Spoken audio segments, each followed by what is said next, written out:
మనస్ఫూర్తిగా హైపరాది గారు జనసేన పార్టీ ప్రచారం కోసం అనేక నియోజకవర్గాల్లో ఈ ఎండల్లో కూడా ప్రచారం చేస్తూ పవన్ కళ్యాణ్ గారిని ఆయన సిద్ధాంతాల్ని నమ్ముకుని యువతని ఒక మంచి ఆదర్శవంతంగా మార్చే దిశలో పనిచేస్తున్నప్పుడు హైపరాది గారు కూడా చాలా మనస్ఫూర్తితోటి ఆ కార్యక్రమాన్ని ఇంకా విజయవంతం చేసే విధంగా ఎప్పటి నుంచో పార్టీ కోసం కృషి చేస్తూ ఉన్నారు.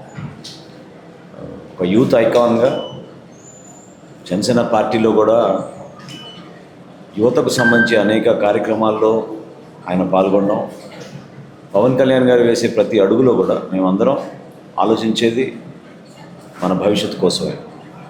వ్యక్తిగతంగా మాకు పదవుల కోసమో లేకపోతే ఇంకేదో గుర్తింపు కోసమే కాదు. ఎందుకంటే ఆల్రెడీ ఆయన కూడా సాధించుకున్నారు లైఫ్లో. మా కంట్రిబ్యూషన్ ఏంటి సొసైటీకి అనుకున్నప్పుడు పవన్ కళ్యాణ్ గారు ఏ విధంగా కంట్రిబ్యూట్ చేసి ముందుకు వెళ్తున్నారు, ఆ స్ఫూర్తిని నిలబెట్టడానికి కోసం ప్రతి ఒక్కరిలోనూ ఆ భావన తీసుకొచ్చే విధంగా కొన్ని అవుట్ ఆఫ్ ద బాక్స్ కొత్త కొత్త ఆలోచనలు తీసుకొచ్చి ప్రజల్లో మరింత చైతన్యం పెంచే విధంగా ఈ రాష్ట్రానికి తద్వారా మేలు జరిగే విధంగా పనిచేసే వ్యక్తుల్లో మన హైపరాది గారు. గత ఎన్నికల్లో కూడా ఆయన వచ్చి ప్రచారం చేశారు.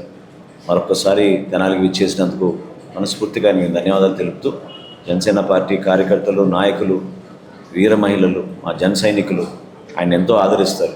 చాలా అద్భుతంగా ఈరోజు సాయంత్రం ఆయన ఎన్నికల ప్రచారం 4 గ్రామాలు 5 గ్రామాలకి పరిమితం చేసే విధంగా ఏర్పాటు చేసాం. ఎందుకంటే సమయం తక్కువ ఉంది కాబట్టి 5 గ్రామాల్లో కూడా ఆయనకి మంచి ఆదరణ దక్కాలని, తద్వారా ప్రజలు ఒక మంచి నిర్ణయానికి ఏదైతే దృఢ సంకల్పంతో ముందుకు వచ్చారో దాన్ని 4 రోజులు కూడా చాలా బలంగా ప్రజల్లోకి తీసుకెళ్ళి ప్రతి ఒక్కరూ నిలబడి ఓటేసి ఈ ప్రభుత్వాన్ని ఇంటికి పంపించే దారి వైఎస్ఆర్సీపీ విముక్త ఆంధ్రప్రదేశ్ కోసం ఏదైతే పవన్ కళ్యాణ్ గారు పిలుపునిచ్చారో దాన్ని ప్రతి ఒక్కరు కూడా నిలబెట్టుకోమని ఈ సందర్భంగా తెనాలి నియోజకవర్గంలో మనోహర్ గారికి క్యాంపెయినింగ్ చేయడానికి రావడం జరిగింది.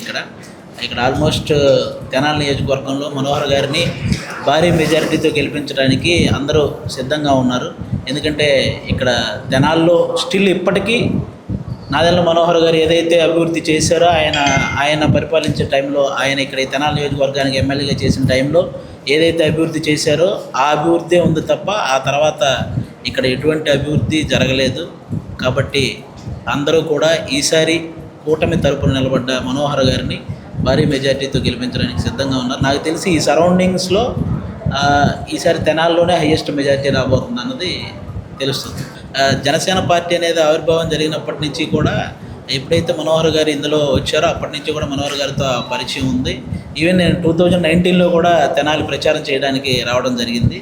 అలాగే తర్వాత ఎన్నో మీటింగ్స్, రణస్థలం మీటింగ్ కానీ ఇలాంటివి జరిగినప్పుడు కూడా సార్ని కలవడం జరిగింది. ఇప్పటికీ మనకి అసెంబ్లీలో ఒక స్పీకర్ అంటే ఎప్పటికీ గుర్తుండిపోయే స్పీకర్ మనోహర్ గారు. ఎందుకంటే సభని అటు అధికార పక్షానికి ప్రతిపక్షానికి ఈక్వల్ వాల్యూ ఇస్తూ నడపగలిగిన ఒకే ఒక స్పీకర్ మన మనోహర్ గారు. మీరు మిగతా నెక్స్ట్ వచ్చిన స్పీకర్స్ని మీరు చూస్తే వన్ సైడెడ్గా ఉండేది. ఓన్లీ ప్రతిపక్షాన్ని అసలు పట్టించుకోకుండా, వాళ్ళ చెప్పేది వినకుండా, లేకపోతే స్పీకర్ కూడా ఏదో బూతులు మాట్లాడే స్థాయిలో ఈ అసెంబ్లీలు నడుస్తున్నాయి అన్నమాట.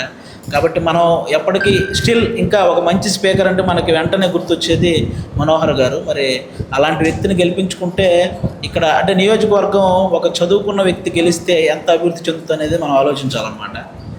అది ఈసారి అందరికీ అది వచ్చిందని అనుకుంటున్నాను. ఎందుకంటే ఈ కూటమిని గెలిపించడానికి నేను ఇందాక ఎయిర్పోర్ట్ నుంచి వస్తుంటే ఈ రోడ్లు చాలా ఇదైంది.